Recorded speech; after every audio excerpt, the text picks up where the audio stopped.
Hi guys, we're just going to wait for some people to join.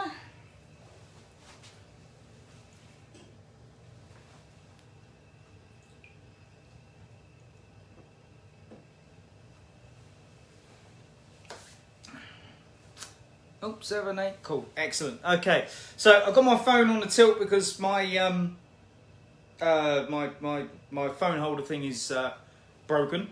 So if I do that, it's because I'm reading your comments. All right, because they're coming up this way. Am I straight? So I'm not sideways. Karen, Law, can you answer that question for me? Am I straight? I'm not like sideways or anything like that. Anybody? Yeah, I'm straight. Excellent. Okay. Oh no, I'm sideways. Sideways. Right, hang on guys. Give me 2 seconds. I'll probably have to come out because I don't think it's going to let me change it. 1 second. 1 second. Just see if that changes it. I just hope it doesn't break.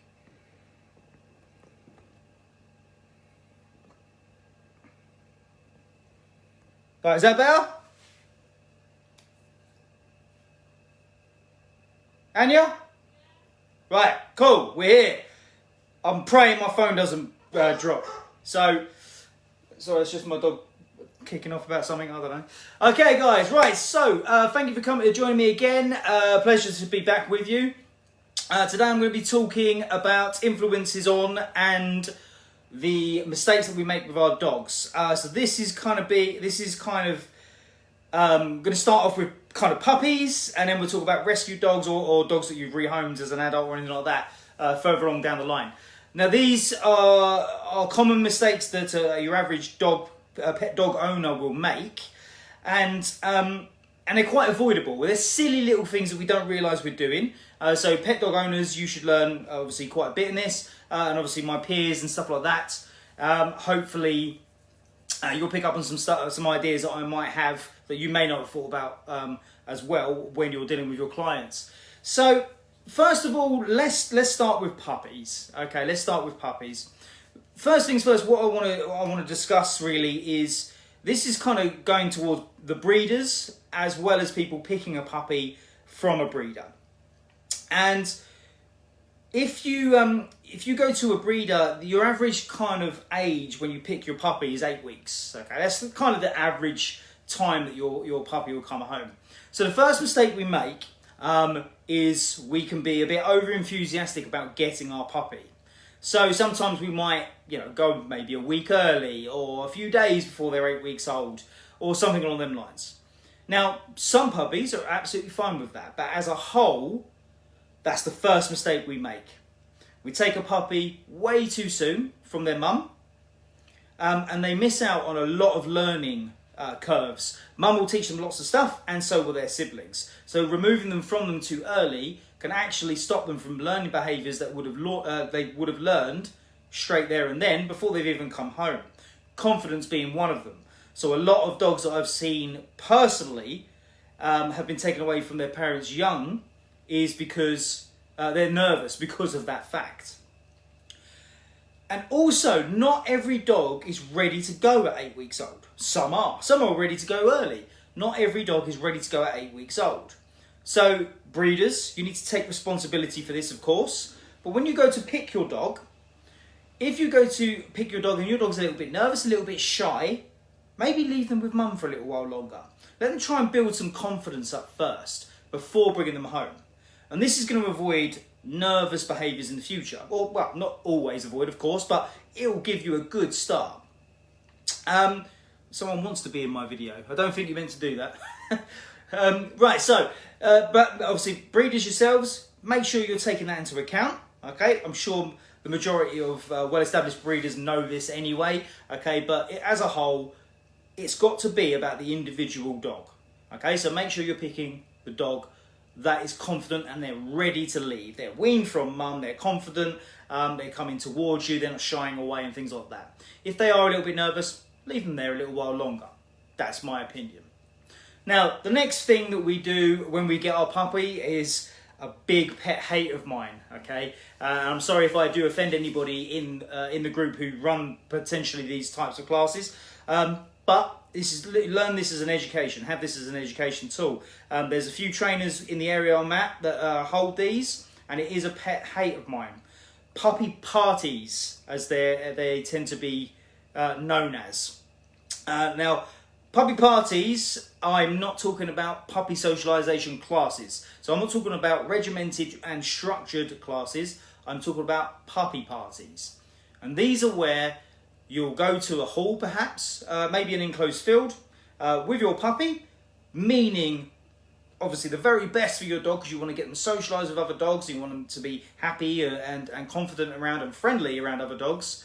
You take them to a puppy party. And this is run, as I said, by either trainers, vets do it sometimes, and a few other different types of people. So you'll turn up with your puppy at this puppy class and we release them and let them play. Okay, that sounds like a good idea on paper. So your puppy gets to go in there, they get to see all their friends and play, and it sounds really, really good. Looks fun, you know, the dog seems to be having fun. Problem is we're teaching a lot of behaviours here that we don't want. So let's just pick on your individual dog. Let's just say your dog is quite confident and relatively calm. When we get into an area that's full of other dogs and you've just released your dog in there, what we're going to be teaching your dog is actually, it's much more fun to be away from you playing with other dogs. That's what we're teaching your dog, okay? We have reduced our value to our own dog there and then straight away because it's so much more fun running around playing with other dogs. Humans boring. They're just standing there having a cup of tea and videoing with their phones, okay? So we're taking away a lot of engagement, and that's critical, especially at such a young age. Sorry, I've just got a message on top of my screen. At such a young age, it's so critical that they form that bond with you, because before you took them home, okay, obviously we've got injections and stuff, so they've been with you for a little while, but before you took them home, they've been with their litter mates, and that's what all they've known. And we need to build a strong bond between you and your puppy. You've now taken it to a puppy party and released your dog, and now they have learned it's much more fun to run away from you, ignore you, and play with other dogs. So when they get to an adult, what do you think they're going to do? You're going to go to a local park, you're going to let them off the lead, and they're going to ignore you. And they're just going to run off, and they're going to play with dogs, and they're going to pretty much just have a great time away from you because that's what they've learned. Okay? So that's kind of just one example. Another example is we have a dog that is slightly is going to be slightly focused more on a puppy that's anxious. Okay, so a little bit nervous, a little bit timid. Sorry, I got distracted with a comment. A little bit nervous, a little bit timid, a little bit unsure for themselves. And we're going to put them in this situation. All these dogs are bouncing around, they're jumping on each other, they're having a great time. The problem is that nervous and anxious puppy is sitting in the corner, getting more and more anxious. And every time a dog comes up to them and bounces on them, they really don't like it. That leaves them anxious. Now, as this puppy grows and they get older and they become an adult, they're going to start to form a negative association with other dogs, especially the dog that runs up to them. Because as far as they're aware, all dogs are bad news. That dog doesn't like being jumped on. So what they're going to learn is when dogs run over to them, that's what's going to happen. And this is going to create reactivity in a dog, okay? Or certainly even a higher level of anxiety. And that can create obviously an unpredictable dog. An unpredictable dog is the worst kind of dog, okay? So puppy parties, if you've got your dog who's a little bit nervous, puppy parties are definitely not a place you want to be. You want a nice structured routine to a place where you can work with your dog, forming bonds, and they're around other dogs, okay? We have this weird thing in our minds as humans that dogs need to say hello and they need to go and see other dogs. No, they don't. They absolutely do not need to do that. Now, the third example of where puppy parties go wrong is an overconfident dog. Okay, so let's just say we've got, I don't know, Bouncy Labrador. Okay, Bouncy Labrador, he's gone in there, he's having a great time. He's jumping on all the little dogs, he's having a great laugh. They're playing with him, he's playing back. We've now taught this dog that behaviour is acceptable. They can just jump on another dog. They can pound the dog into the floor, they can drag them around by their collar, and everyone laughs because it's funny. But it's not funny. What we're now teaching this Labrador is actually that's the way you can play. So when they're older, what do you think they're going to do? They're going to run off, they're going to grab dogs by their collars and drag them around, and then what happens then is that dog will eventually react to that dog, and one of many things will happen. Your dog will run with a tail between his legs, or potentially your dog won't like that and react back. And these are all behaviours I see very, very regularly, and I can trace it back to puppy parties. So if you are a trainer and you host these puppy parties, please make sure they are structured. Okay, they're not a free-for-all. Free-for-all puppy parties are by far one of the most common issues that I deal with in an adult dog, and I've traced it straight back to that's why your dog is the way they are. Okay, as an owner, I appreciate that you just want your dogs to get out there and you want your dog to be friendly. There are definitely much better ways of doing it. So if anyone's holding puppy parties and it is a free-for-all, walk away. Okay, just walk away, because you could be causing so many behaviour problems later on that you could so avoid. Okay, guys? That's my first thing. That's my first influence and my first mistake that I can give to you. Avoid the puppy parties. So next, Karen, free-for-all puppy parties, great foundations for mostly unwanted behaviours. Exactly. So Karen there, if you saw in the comments, it hit the nail on the head there. It is a foundation for unwanted behaviours later on. Okay, so foundations is, you get them home, you teach them basic stuff, sit, down, things like that. They're foundations for good behaviours or wanted behaviours. Good behaviours is not the word I should be using. Wanted behaviours. But puppy parties are definitely a foundation for unwanted behaviours. Next thing I want to talk about is when you've got your puppy home, okay? So we all know, or I'm hoping we all know that puppies learn like a sponge, okay? They absorb information just like a child does, okay? And as they get older, the flow of learning is reduced. So when we have our puppy at home, I'm going to pick on a larger breed here. So let's say we've got ourselves a St. Bernard, okay? So we've got this dog home, okay? Little fluffy chunky dog, okay? And we want to cuddle him and we pick him up and we let him jump on our laps and jump up and we play fight with them. Fast forward a couple of years and now the dog weighs more than you do. Might be exaggerating to some of us, especially me, but now you have a dog that is very, very big, huge, and they're jumping on you. They're jumping up, they're play fighting, so they're grabbing your arms because it was funny as a puppy. It was cute because they're a little ball of fluff, and that's what we do with little puppies, right? But now you've got a 10 plus stone animal that is doing the same behaviours, and now it's not so funny. And this goes back into pulling. You get your dog on the lead and they're off they go and they're pulling, and you don't correct this. Remember, correct, I'm talking about learning, okay? So you don't correct your own learning to teach your dog not to pull, okay? And now you've got a 10 stone St. Bernard pulling you down the road, okay? Or plus. I can't think off the top of my head, they probably weigh more than 10 stone. Then they're pulling you like a steam train.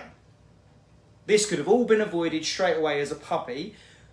We need to leave aren't they cute, we need to leave that out of the way. We need to take this dog in, just remember, this dog is going to be an adult.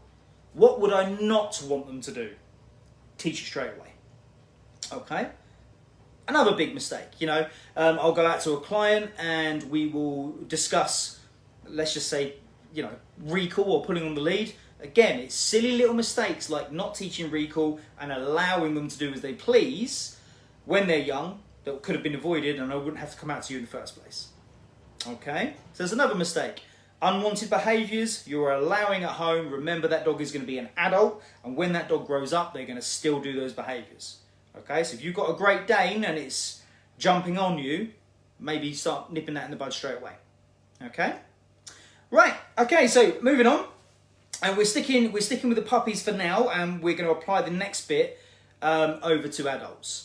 And this is a word that we use quite often, and it's called decompression. Now, decompression is to allow your dog to get used to their surroundings effectively. So when they're puppies, again, we get called out quite often to this. I've got my puppy home and he hates the collar being put on. Okay? That's because the puppy's been taken away. Put yourself in the mindset of that puppy. They've been with their mum and their siblings and they've been happy, and all of a sudden we took them away. With people they don't know, in a place they have no idea where they are, away from their comfort, which is their siblings and their mother. And then all of a sudden we've stuck this thing around their neck, or we've clipped this lead onto them, we took them for a walk, and we wonder why they're a bit, whoa, what the hell is this? Okay, so decompression is to allow your dog to settle in first. And at the same time, with the collar and things like that, you can condition your dog into wearing them. So decompression in a puppy is very, very important. And this goes towards like the whole crying it out. Allow your puppy just to cry themselves out. Okay, it's actually a disproven method. And in fact, if we look again at a puppy psychology, by just ignoring the dog and allowing them to just get on with it, is sometimes very detrimental to their well-being. Because they're obviously stressed if they're crying out. So, yeah, stick with them. Give them a little cuddle, whatever you need to do. Okay, in order to make them feel better. But allow them to decompress. Allow them to get used to where they are. If you bombard them with so much, if we effectively flood the dog with so much, we can then again cause more problems later on in life. Okay, again, I've got older dogs, 8 years old, and they're having some anxiety issues. And when we go back into it, we've seen the dogs been to puppy parties and got bounced on, and then when we first took them home, they were 7 weeks old, and we took them for a walk straight away. And I'm just like, yeah, that's why your dog's nervous, because of all of this. Yeah? Okay, so again, another mistake we make. Now I'm going to move on to adult dogs now, okay, because we can't talk about puppies all day. Now, adult dogs are very similar in a way when you rehome them. Okay, so when you take one in, so if you found one online that needed homing, or you've gone to a rescue centre, we're going to stick with the decompression, especially with rescues. Okay, so we've gone to a rescue centre and we've taken your dog home, and I'm gonna maybe pick on like the Romanian rescues on this one, or some of the other foreign dogs. And the reason I'm going to pick on them is because their way of life before they've come over here is very different normally. Okay, so a Romanian street dog, they've lived on the streets, okay, and they're used to that, and all of the interactions they've had with humans, majority of the time, have been pretty poor. And they've come over here, and we are well-meaning. We want to do the best for them. So they've gone into a rescue centre. They're very, very stressed. Someone's seen the story. They've gone, yes, we'll take the dog. They've taken the dog home. Decompression. Biggest mistake. Well, I tried to put the collar and lead on my dog that's come over on a 3-day drive from Romania, and it bit me. So I'm going to return it to the rescue centre. Yeah, I'm not surprised it bit you. Okay? It's a big mistake. I'm going to humanise it for you. You are, for the better part, most of the people, I'm assuming, are English speaking as their native tongue. I'm going to come and take you from your home, and I'm going to bring you to Russia. Don't know why Russia, I'll just pick Russia out of the air. Russia. I'm going to take you to Russia, okay? I'm going to put you in somebody else's house. They all speak Russian, okay? And the way they work, the way they live, everything about them is completely different and not what you're used to. They are then going to force you to do stuff that you've never been shown before. How do you feel right now? You feel anxious, you feel scared, you feel terrified, and you feel very, very defensive. And as soon as you get the chance, perhaps you're going to lash out and throw some punches. Okay? Are you not surprised by this? This would be a normal behaviour in a human sense. It's exactly the same with a dog. So we bring the dog home. We need to allow the dog to decompress. They need to come into the home. Okay? They need to just be allowed to roam the house. Let them in the garden for a wee. Don't put the collar on them, lead on them, take them straight out the door and do some training. Okay? Because the dog is probably so terrified or confused, they're not even listening to you anymore. The cortisol levels are through the roof. Okay? We need to give them time just to settle down. Understand the lay of the land. Get the smells that they need to do. Have a little wander around the house. Okay? Start understanding the rules. Okay, it's very, very important, and a lot of the rescue dogs that I've worked with personally that have been backed into rescue have been backed because of a human mistake, and we haven't understood the dog needs a bit of time to decompress and just relax. Okay, now while we're on that subject, we can go the other way. Okay, and this has happened a few times where we kind of overdo it. We allow the decompression. So we kind of just allow the dog to do as they please for way too long. because we feel sorry for them. That's okay, they've been treated badly, let them pee up the sofa. Yeah, he growled at me, yeah, let him growl at me. Okay, that's 8 months down the line now. Well, they shouldn't be doing this anymore. So you can overdo the decompression part, where we allow the dog to do things that they would normally do. The problem is now they've formed a behaviour that's ingrained in them, and they think this is acceptable and this is what they do. Okay, and now we're going to have to undo that. So over decompression, I don't even know if you can say those two words together, but over decompression is definitely another issue that I come across. And then we combine with the types of reward based training that we do as well. So there's a few things in my mind when it comes to this, but one of them in particular is how we reward the dog, and that goes alongside the decompression. So we've got a dog that comes into the home, okay, and again, well-meaning, we're going to allow the dog to decompress, and we're just going to reward them for absolutely everything they do because that's what we think we should be doing. And I've seen a lot of trainers doing this, and again, I don't want to offend anybody, I don't want to upset anybody, but a lot of trainers are making big mistakes by rewarding the dog constantly for everything. I'm talking about rescue dogs, when we get rescue dogs home, or an adult dog. So the dog comes in and just sniffs the floor. Good boy! The dog looks at you. Good boy! The dog sits for no reason. Good boy! The dog goes out and pees up in the garden. Good boy! And we do want to reward them for certain behaviours, but not everything. And I'm seeing a lot of this whole rewarding on the floor constantly as well. Reward on the floor, reward on the floor, reward on the floor. Now I have a dog in my mind, I'm not going to go into too many details, which infuriated me because he's a lovely dog who's been backed into rescue a few times, and we've seen him being thrown food on the floor constantly.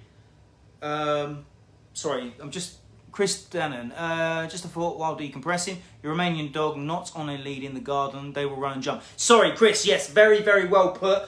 Thank you for bringing that up, actually. Yeah, I'm just going to take that back. It's a very good point. So if you do have a Romanian dog, if you allow them to go out, I'm talking about not putting the lead on straight away, but if the dog goes out in the garden, yes, long line, let them have distance, but yeah, long line. Romanian dogs and others are brilliant at escaping. Thank you, Chris, for bringing that up. That's a very good point.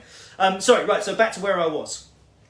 So we're doing a lot of rewarding on the floor, so chucking food on the floor for everything, okay? So not rewarding from our hands. And again, I'm seeing a lot of unwanted behaviours being developed. Resource guarding being one of them, funny enough. We had a dog that was really friendly and had no issues, and all of a sudden started changing. And it's because the dog was being fed on the floor for absolutely everything it did. Everything. And it was always on the floor. The human was just on the end of the lead. Human was pointless. So when the human tried to interact with the dog was like, what's your problem? And then we've got an aggression case, okay, or a reactivity case, or even a guarding sort of case. So we need to make sure we're not doing that all the time. Reward on the floor for certain things, absolutely. But you want that bond. Get that bond. Get them eating out of your hand where possible, of course. You need, every dog is individual. But definitely try and get the dog to be fed and rewarded from you personally if you're using food. Personally, I prefer a bit more of a toy play. Myself, I think it's a bit more engaging than food. But when you're using food, try not to just throw it on the floor constantly. Okay, we can definitely divert a lot of behaviours away from what they're doing by the actual physical bonding between you and your dog. Okay, so that's another issue that we've got is as I said, lack of decompression and then rewarding for the dog, over rewarding the dog. Okay, we want to reward the dog, but don't just keep throwing food down on the floor constantly. It's just weird. The dog is just sniffing around for food and completely ignoring you. So you can say good boy all you like, they're not even listening to you anymore. Okay, that's another mistake we make. Now, other mistakes, and these are silly little things again that we can make.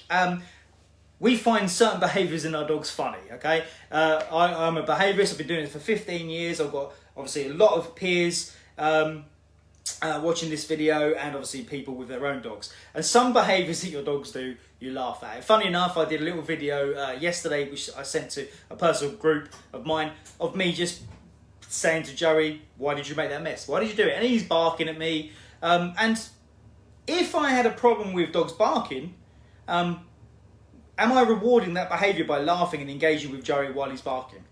Yes, of course I am. Of course I am. I'm rewarding Joey for barking, okay, for no reason. He's just barking because he wants to. And then he leaps on me, and you hear me go, "Arr!" like that, because he gets me right in the crown jewels. It's funny. But actually, is it? Now, if I've got a problem, if my dog is lunging at me and he's jumping on me, he's on my head and he's just basically being a pain in the ass, okay, and he's barking non-stop and things like that, am I not rewarding those behaviours that I'm moaning about? 100% yes I am. Okay? 100% yes I am. So, if you have a dog that you've got an unwanted behaviour, just think about, are you rewarding that behaviour? Okay? Possibly. Okay? It goes back to something I said in my previous live that I did a couple of weeks back. And again, when we're talking about mistakes we're making, think about the reward. Is your dog being rewarded for whatever you're trying to get them to do? So I'm not talking about reward and what you see as a reward. I'm talking about a reward of what the dog sees as a reward. So again, so whoever listened to my last live, you'll remember me saying about the Staffy. And the client that I was working with, where the Staffy was jumping up and he was playing really rough, which is why I was called out. So I went out and I saw him, and the guy said, my dog's playing really rough with me, I don't like it. And I said, okay, show me what you mean. And yes, the dog's jumping up and he's grabbing clothes and he's doing all this sort of stuff. And the guy's going, no, and throwing him on the floor and stuff like that. So the guy thinks he's punishing the dog by throwing him on the floor. Obviously, I discourage that behaviour. But the dog doesn't. The dog loves that. It's rough play. Okay, so again, it's a mistake we make by thinking that we know what the dog is seeing as a reward. And often, sometimes, we are actually rewarding the behaviour because the dog sees it as a reward.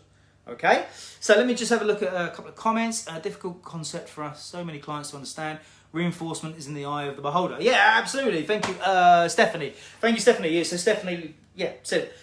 Reward is in the eye of the beholder. Of course, it depends on what the dog sees as a reward. Okay, whether it's rewarding. So it's a definite mistake that we make. Okay. Okay, so moving on. So now I'm talking about more of influences we have over our dog. And this is human emotion. Human emotion, if I could get rid of human emotion in regards to training your dog, I would love to in certain aspects. Okay? Anger, anxiety, stress, being upset, being happy, all of these emotions, okay, humans are flooded with. Dogs not so much. And we can really confuse a dog quite easily and even stress them out quite badly because of our emotions. And I'm kind of thinking about dogs that perhaps are slightly nervous or maybe hyperactive, and you're in a home, a very busy home. Okay, so I'm going to pick on a typical dog, French bulldog. So lots of energy. Okay, lots and lots of energy. And you're going to put them into a home with maybe some small kids. No problem with that, of course. Small kids, and they're running around screaming, shouting, and they're jumping on the beds, jumping on the sofa. Mum's going, will you pack it in? And they're screaming and shouting at each other. Dad comes home and he's got the ump for some reason because he had a bad day at work, or whatever it may be. Okay, however the situation is, but it's loud, it's noisy, it's fast. And now you've got a French bulldog who's loud, noisy, and fast. And you contact me and say, I just want my dog to calm down. You need to calm down. Okay? So everybody needs to slow down. Everyone needs to take it a bit more easy. Okay? Everyone needs to relax. Okay? And have a calm environment. So when you bring a puppy into a home, if your house is very fast and loud and noisy, the puppy is likely to learn from that and then grow up to be that type of dog. Fast, loud, noisy. Okay? So you need to make sure that if you have a dog, that your house is relatively calm. Okay? As calm as possibly can be. Okay? Again, this is an influence that we have over our dog's behaviour. You see it. If I come home and I've had a bad day, okay, if I walk in, my dogs know it, especially my older dogs that unfortunately are no longer with me, a dog called Pepsi. I could have come home and I'd had a really bad day, and I would do my best to just walk in and go, oh yeah, you're right.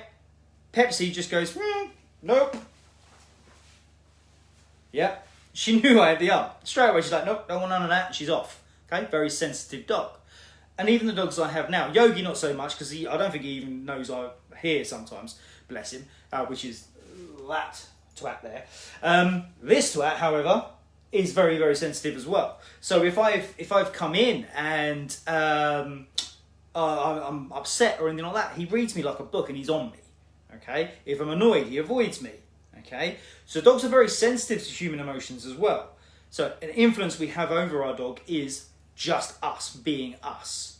Okay. So let me have another look at the comments. Frenchie Pete's think they are getting a handbag dog, but you have a titchy squashed machine bully shrunk in the wash. Yes, a pretty accurate description of a French Bulldog, absolutely. French Bulldogs are by no means a handbag dog. You know, they've got lots of energy. Very clever dogs, very clever dogs. Sorry, I can't pronounce your name, I'm so sorry. There is also some punishment that the client do, like touch a dog as a reward, but dogs don't like it. Yeah, very good point. Thank you very much. That's a really good point. So again, the type of reward is very important as well. So some dogs don't like to be touched. But as a human, we want to stroke the dog. Well, if a dog doesn't like to be touched, then we're making a mistake by touching them as a reward.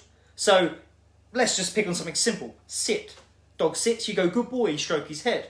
But he doesn't like that. So you have now punished a wanted behaviour. So very good point. Excellent point. I'm going to go through the comments now, guys. If you want to ask me anything, if you want to talk to me about something, I'm only about halfway through. I need to make my talks longer. I kind of schedule myself for an hour thinking that I've got enough to talk about, but I don't. So if you want to say something, talk to me about something, go. Yeah, so Anya, my partner, has just said he's the same with Lacey. So if Lacey's had a bad day at school, something like that, he's on her. He's like licking her head and stuff like that, because he's very, very sensitive to it. So yeah, again, a big influence on our dog's behaviour. Now, if it's constantly exposed to stress, like if they're, I'm going to take it a little bit more of extreme. If you've got a volatile relationship, for instance, with partners, and the dog's involved. Now, you may not be abusing the dog physically. So let's say there's a physical abuse situation going on. Am I still here? Yeah, sorry, it was just reconnected me, sorry. So if you've got a volatile relationship, there's maybe physical violence involved or shouting, screaming and things like that, the dog is going to be part of that abuse, much like a child witnessing it, okay? It can be part of that, and you're going to leave the dog as a nervous wreck as well, or even reactive, okay? So again, it's a big influence that humans have on our dogs without actually meaning to, or the dog even being technically involved. Ruby.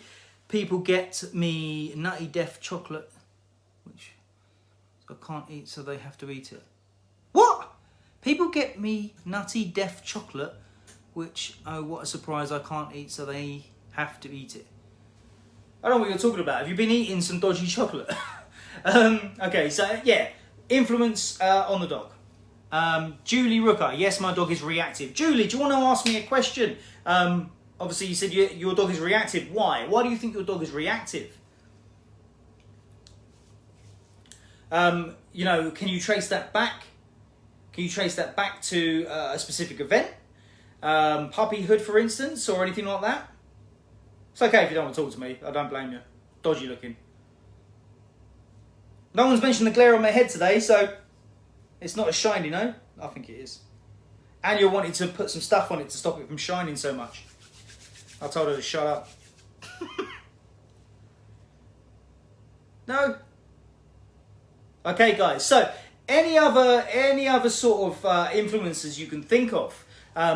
Just think about, what are you doing? Joe Webber, a single domestic violence incident left one of my dogs fearful of loud noises, which took years to get over. Yes, perfect example. So, you know, something being broken, thrown, something like that, can have a really negative effect on the dog. So it only takes one moment of anger, and like perhaps I picked a plate up and threw it, and then yes, your dog can then, effectively it's PTSD, effectively then be scared of loud noises. Again, it's an influence that we have over our dog, and we didn't mean to. We didn't want to get the dog in line at all.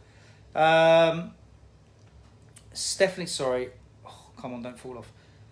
In respect to the household comment, I experienced it firsthand over the holidays with my two young nieces. Spent 2 weeks with us, quite calm couple. Yeah, okay, well, great. That's a really good example. So Stephanie has just said about they're normally a nice, calm, quiet household, and they've had their nieces come over, young, loud, exuberant, and now the dog's mental as well because they've learnt that from the kids. Tracy's pretty shiny. Thank you. I polished it. Shut up, Ruby. Who asked you? And you. I'm just getting mugged off of my head now, aren't I? Suzanne, who used to homeboard a chocolate lab who was terribly unsure of men, found out home life was volatile. Yep.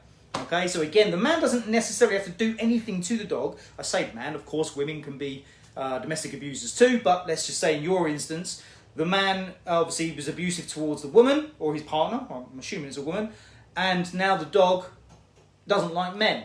Although the man might not have never actually done anything to the dog. Again, PTSD, dog learns from this sort of thing. Anxious humans can create anxious dogs. Absolutely. Absolutely. A dog will learn anxiety. Well, not learn anxiety, but if a human's anxious and they're all twitchy about everything, the dog can become anxious. Not all the time, of course, but they can do. But you obviously, therapy dogs and things like that, they tend to go through vigorous training to be able to work with people that have anxiety and be able to deal with that. But some dogs are absolutely fine with it. Dogs can feed off people's voice, pitch and volume, physical actions. Yeah, absolutely. Even to this day now, Joey, I mean, I don't know what happened to him. I got him when he was 6 months old. If I do that, he cowers and flinches. Don't know why. Okay. Oh, Julie, you're back. Awesome. He doesn't like your husband. He protects me and watches my husband every time I'm here. I'm gone. He's fine. When I'm here, I get in front of my husband and tell him to go away. All cause the dog is play wrestles. Okay. Yeah, so he doesn't like your husband. Okay, so obviously, obviously I don't know the history of the dog. I don't know whether he was a rescue or whatever. There could be a reason behind that. But like you said, I think the gist of what I got was your husband play wrestles with him and things like that. That could be a cause. Yeah, absolutely. Anything else? Alice, my dog is reactive. He's a rescue and was a stray. So don't know his background. He gets in there first before the other dog gets to him. Yeah, okay, so yeah, stray dogs and dogs you don't know, it's hard when you don't know their background. Of course it is. With that, yeah, I mean, they obviously have had a negative association with another dog for whatever reason that may be. That could be it could have been a fight over food. They could have been abused. They could have simply been attacked as a puppy, or their mum wasn't a good mum. They were taken away too soon. There's so many elements that we can, as humans, make a big mistake. Okay, just going to do a couple more. Barbara, long one. Okay, let's do a long one. Why not? We have a Border Terrier cross Jack Russell bitch who we homed 7 months old, and now she's 20 months. She's a nightmare walking. She pulls on the lead. And if she sees another dog, she grabs the lead and shakes the lead, head growling. Wants constant attention. So that sounds a lot straight away. Before I get to the end of your comment, Barbara, with your dog, that's a lot of anxiety going on there, isn't it? So using your lead as a frustration method to get rid of their frustration, and obviously don't like other dogs for whatever that reason that is. So I don't want to really change the subject too much. Friend's dog hates crisps packets when opened. Odd, okay, but yeah, sure, why not? So yeah, with the crisps, there might be a reason behind that. Okay, it could be something as simple as someone's rattled some crisps and then stood on the dog's paw. You know, something silly like that, and they've associated the noise with the pain. Okay, so it could be something silly like that. Yeah, conditioned emotional response, of course. I got Springer when he was 5 months old. He runs from the lead and goes to his bed, rather than getting excited for walks. Once he is out, he's fine.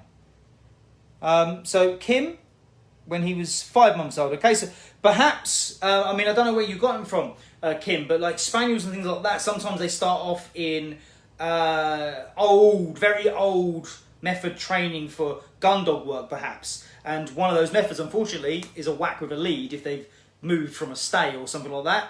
Could explain why. Obviously, I don't know where you got your dog from, but that could be potentially why. So Sharon, your dog's still head shy, yeah.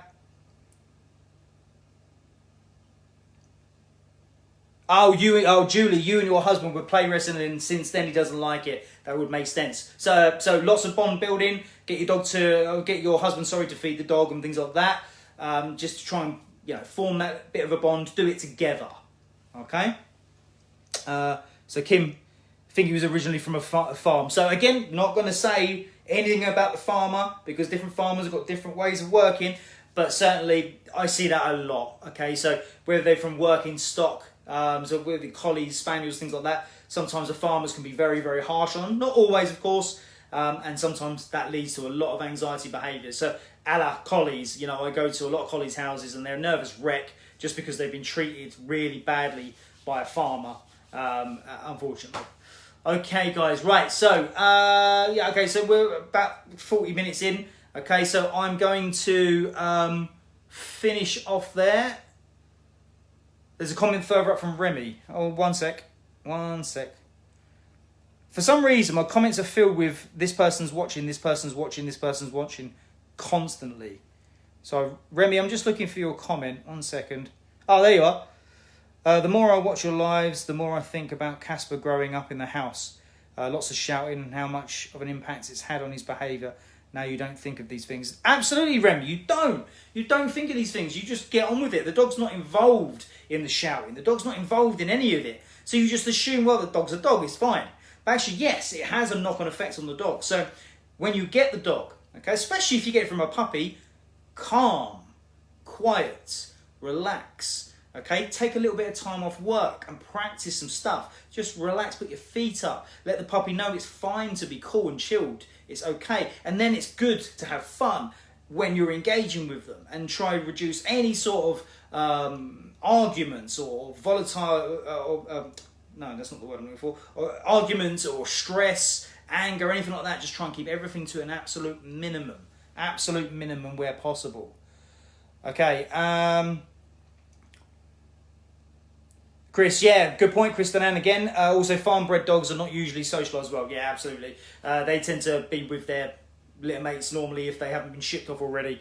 There's very little social. At the end of the day, when it comes to farmers and things like that, the dog is not a pet. It is a tool.